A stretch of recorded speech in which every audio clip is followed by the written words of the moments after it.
बाप और बेटा रूहुल कुद्दुस के नाम पर आमीन। जिंदा खुदावंद का जिंदा कलाम। पहला कुरिन्थियों उसका 14 बाप। नबूवत और ज़बानों की नेमत। मोहब्बत के तालब हो और नईम रूहानी का, बल्कि खुसूसन नबूवत की आरज़ू रखो, क्योंकि जो अजनबी ज़बान में कलाम करता है वो आदमियों से नहीं बल्कि खुदा से बोलता है, क्योंकि उसकी कोई नहीं समझता, हालांकि वो रूह से भेद की बातें बोलता है। मगर जो नबूवत करता है वो आदमियों से अफ़ादा और नसीहत और तसल्ली की बातें करता है। जो अजनबी ज़बान में कलाम करता है वो अपना अफ़वाद करता है, मगर जब नबूवत करता है कलीसिया का अफ़वादा करता है। गो मैं चाहता हूँ कि तुम सब अजनबी ज़बानें बोलो, लेकिन ज़्यादातर चाहता हूँ कि नबूवत करो, क्योंकि जो अजनबी ज़बानें बोलता है जब तक वो कलीसिया के अफ़वादा के लिए तर्जमा ना कर सके, नबूवत करने वाला इससे बड़ा है।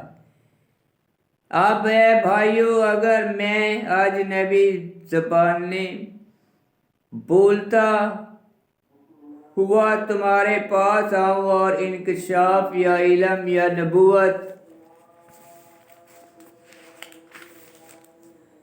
या तलीम की बातें तुमसे ना कहूँ तो तुम्हें मुझसे क्या फ़ायदा होगा। चनाचा बेजान चीज़ें जिनसे आवाज़ें निकलती हैं, जैसे बांसुरी या बरबत, अगर उनकी आवाज़ों में इम्तियाज़ ना हो तो जो फूंका या बजाया जाता है वो क्यों कर जाना जाएगा।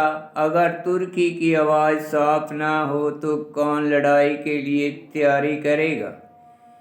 वैसे ही तुम भी अगर ज़बान से बात ना बोलो तो जो कहा जाता है वो क्यों कर समझा जाएगा।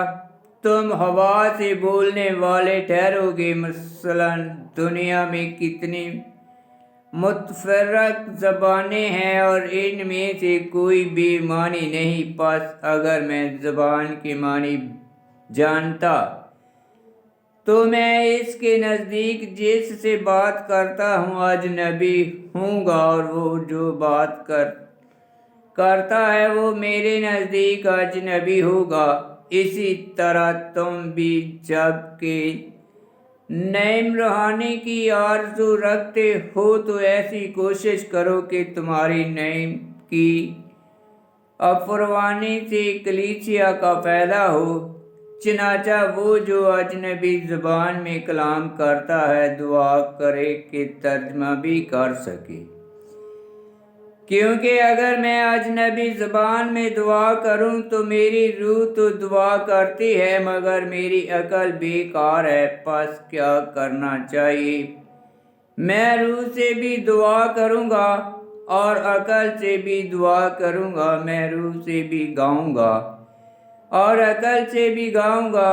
वरना अगर तू रूह से बरकत की बात बोले तो जो गैर आरफ की जगह में है वो तेरी शुक्रगुजारी पर आमीन क्यों कर कहेगा, इस वास्ते कि वो नहीं जानता कि तू क्या कहता है। तू तो बेशक अच्छी तरह से शुक्र करता है लेकिन दूसरे का फ़ायदा नहीं होता। मैं खुदा का शुक्र करता हूँ कि मैं तुमसे बेहतर ज़बानें बोलता हूँ, लेकिन इज्तिमा में किसी ज़बान में 10,000 बातें बोलने की निस्बत मुझे ये ज़्यादा पसंद है कि औरों की तलीम के लिए 5 ही बातें अकल से कहूँ। ऐ भाइयों, तुम अकल की निस्बत बच्चे ना बने रहो, बदी की निस्बत तो बच्चे रहो मगर अकल की निस्बत बालग हो। शरीयत में लिखा है कि खुदावंद फरमाता है, میں اجنبی زبان اور ہلکلاتے لبوں سے اس امت سے باتیں کروں گا تو بھی وہ میری نہ سنیں گے، پس اجنبی زبانیں مومنین کے لیے نہیں بلکہ غیر مومنین کے لیے نشان ہیں، اور نبوتیں غیر مومنین کے لیے نہیں بلکہ مومنین کے لیے۔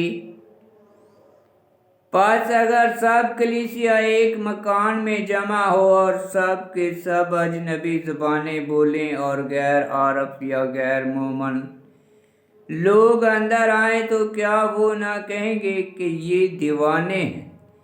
لیکن اگر سب نبوت کریں اور کوئی غیر مومن یا غیر عرب اندر آ جائے تو سب اسے قائل کریں گے اور سب اسے پرکھ لیں گے، اس کے دل کے بھید ظاہر ہوں گے۔ تب وہ منہ کے بل گر کر خداوند کو سجدہ کرے گا اور اقرار کرے گا کہ بے شک خدا تمہارے درمیان ہے۔ پس اے بھائیو، کیا کرنا چاہیے؟ جب تم اکٹھے ہوتے ہو تو ہر ایک کے دل میں مزمور یا تعلیم یا انکشاف یا زبان یا ترجمہ ہوتا ہے، چاہیے کہ سب کچھ فائدہ کے لیے ہو۔ اگر اجنبی زبانوں میں بولنا ہو تو وہ یا زیادہ سے زیادہ 3 بار باری باری بولیں اور ایک شخص ترجمہ کرے، اور اگر کوئی ترجمان نہ ہو تو اجتماع میں خاموش رہنا اور اپنے دل سے اور خدا سے بولنا چاہیے۔ نبیوں میں سے 2 یا 3 بولیں اور باقی پرکھیں، لیکن اگر کوئی بات دوسرے پر جو بیٹھا ہے کھل جائے تو پہلا خاموش رہے، کیونکہ تم سب کے سب ایک ایک کر کے نبوت کر سکتے ہو تاکہ سب سیکھیں اور سب نصیحت پائیں، اور نبیوں کی روحیں نبیوں کے تابع ہیں، کیونکہ خدا بے ترتیبی کا نہیں بلکہ ترتیب کا بانی ہے، اور مقدسوں کی سب کلیسیوں میں اسی طرح ہے۔ عورتیں اجتماع میں چپ رہیں، کیونکہ انہیں بولنے کی اجازت نہیں بلکہ چاہیے کہ تابع رہیں، کیونکہ شریعت بھی ایسا ہی کہتی ہے۔ اور اگر وہ کچھ سیکھنا چاہیں تو گھر میں اپنے شوہروں سے پوچھیں، کیونکہ وہ شرم کی بات ہے کہ عورت اجتماع میں بولے۔ کیا خدا کا کلام تم سے نکلا ہے یا صرف تمہیں تک پہنچا ہے؟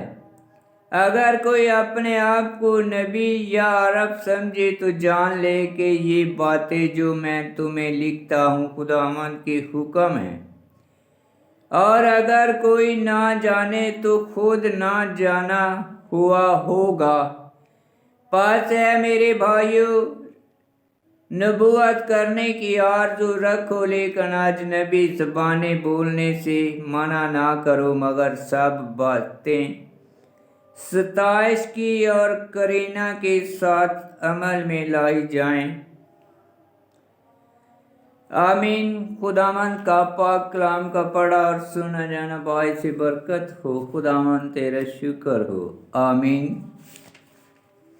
پہلا کرنتھیوس کا 14 باب کی 14 آیت میں لکھا ہے، کیونکہ اگر میں اجنبی